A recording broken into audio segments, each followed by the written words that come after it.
అంటే నన్ను కుటుంబం నుండి దూరం చేసినామని చెప్పి దూరం చేయాలని చెప్పి చేసినటువంటి కుట్రలో భాగంగానే నన్ను బీఆర్ఎస్ పార్టీ నుండి సస్పెండ్ చేయడం జరిగింది.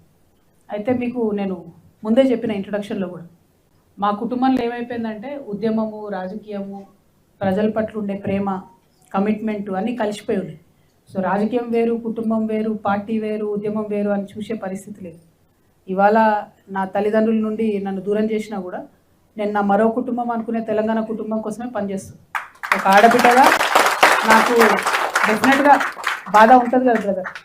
నేను జైల్లో ఉన్నప్పుడు కూడా నా పిల్లల కన్నా ఎక్కువ నేను మిస్ అయింది, బాధపడ్డది మా మదర్ గురించి, నా హెల్త్ గురించి. ఇప్పుడు మదర్ ఫాదర్ నుంచి నన్ను దూరం చేసి కొంతమంది శునకానందం పొందుతుండొచ్చు. కాకపోతే నాకు ఇంకో పెద్ద కుటుంబం ఉన్నది.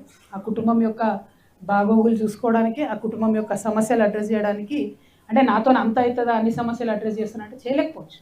కానీ నేను అడుగుతా, బరాబర్ అడుగుతా, అడిగే కాడికి అడుగుతా, వీలైన కాడికి ఈ సమస్యలు సాల్వ్ చేయడానికి నా వంతు ప్రయత్నం నేను చేస్తాను. సో మరో కుటుంబాన్ని నేను తెలంగాణలో వెతుక్కుంటున్నా. మీరందరూ ఇంత పెద్ద కుటుంబం ఉన్నారు, టెన్షన్ పడేదేం లేదు. బాధ ఖచ్చితంగా అవుతుంది, కానీ అంతకన్నా ఎక్కువ ధైర్యంతో ముందుకెళ్దామని డిసైడ్ చేస్తాను.